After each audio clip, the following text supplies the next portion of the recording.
So, I just finished up making my video about my thoughts on the ZZZ Annie, and I'd like to say once again congratulations to the ZZZ community for breaking the first Annie curse of the Hoyo games.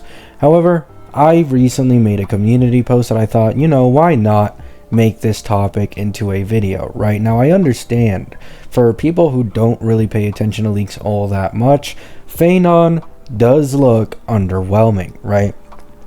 The reason I say this is I have finally seen showcases of him outside of his shield MOC getting like a 1 cycle sustainless against the 3.3 Hule, and his pure fiction performance isn't the greatest, right? However, I am going to make this video to argue that he does not need any buffs in the slightest. Now, to those out there not advocating for more damage, but instead just better mechanics to make him, have a higher ceiling or feel better to play, I understand where you're coming from. However, at the same time, Hoyo almost never changes the actual mechanics of a DPS really all that much in their beta kit, right? For example, I'd say the number one case of this is My Day. My god, there was a huge push against making My Day non-auto because his gameplay was simply boring to a lot of the fan base, and once again, a character without too much of a high ceiling. However, they literally kept that throughout the entirety of the beta, despite the many players' complaints, right? So, My Day ended up making it to live with literally the exact same auto mechanic with nothing changed, and I honestly don't think they're going to change Phainon either, right? Now, in this video, though, I don't want to argue against the people who want better mechanics, because that's understandable. I want to argue against the people who think this guy needs a buff to actually perform in endgame. Now, a lot of people make this mistake in HSR, right? I really can't blame you. Oh, he isn't performing as well as Castris, or a sustainless Anoxa, or a high investment Aglaya right on release. This guy's bricked. He's susceptible to power creep, right? However, I would like to bring the receipts with me, right? I am a little sick. I'm so sorry for the pauses. I'm a little sick, stuffy throat, phlegm, all that, right? I am going to put the little bit of a Ceridra leak that we have on to this screen, right?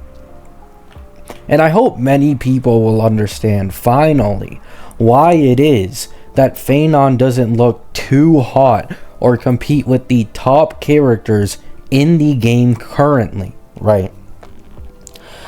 About Ceridra, single target support grants an extra turn after a teammate acts. That's the general design direction. Specific details are likely to change, so not worth mentioning yet. Now, the reason why this matters is 1. Ceridra is releasing the patch after Phainon and is a remembrance support. 2. This sounds like a buff and not action advance, meaning Phainon would be able to snapshot this and take it into his ult.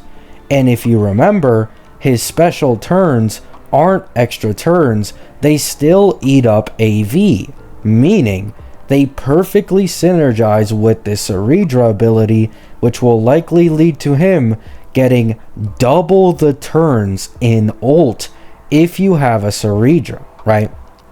Now, this of course is subject to change. I could be wrong. However, you need to keep in mind, this was leaked like nearly a month ago. This isn't like some bullshit that some Phainon fan is making up to calm down the fan base.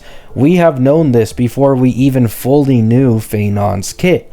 So, now that you can look at Phainon's kit, literally just imagine Phainon doing double the damage a cycle, right? That already sounds fucking broken, doesn't it? And this is my point. At the end of the day, HSR is a team game, right? You might have a DPS who power creeps the entirety of the game like Acheron did. However, since Acheron, there hasn't really been anyone like that anymore. For example, Castress, when she first released, was also not the strongest DPS. The second she got Hyacine, though, who can charge her ult by 50% in a single skill, what do you know it? She is the strongest team in the game right now, right?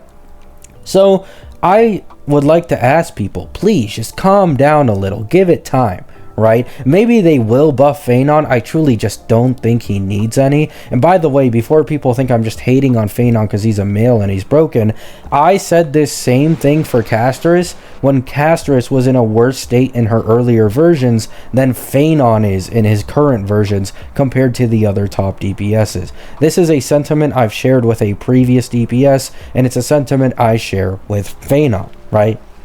So, Saridra adds literally double the turns for Phainon to take in his ults, and this would obviously lead to the many concerns people have about his performance in APOC and as well Pure Fiction to just crumble, right? He'd be an absolute god in MOC, he'd be able to max clear Pure Fiction so long as you have a Saridra, and he'd be able to completely shit on APOC once again, so long as you have a Saridra. Now, do I hate this teammate reliance if it ends up coming true? Yes. However, is it very likely to happen?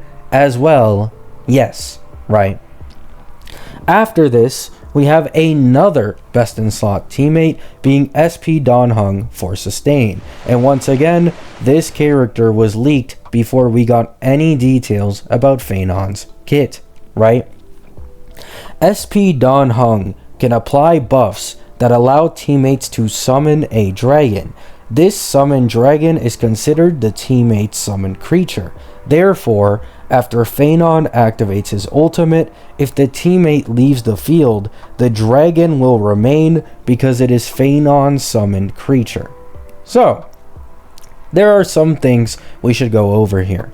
If you are running Phainon with a Sunday team, this means that you automatically apply 50% more damage bonus to Phainon because of the fact that he actually has a summon on him, which is around a 20% overall damage increase. This isn't even including SP Donhung's own preservation abilities, his own likely damage output that will probably be on par with Hyacine, and from the sound of it here, he has some type of buff as well. We don't know what it is. Maybe it's a debuff, maybe it's a buff. We're not sure where they're going. However, he's likely going to have something outside of just giving teammates a dragon and, you know, doing a little bit of damage. Like, for example, Hyacine has the gimmick of being able to just heal AoE like absolutely crazy, and she as well on her light cone puts 18% vulnerability on enemies. I imagine SP Donhung will have similar capabilities to Hyacine. So, we have a sustain that can damn near give the same level of buffs as an actual support as a sustain, while also having their own little bit of damage output for Phainon.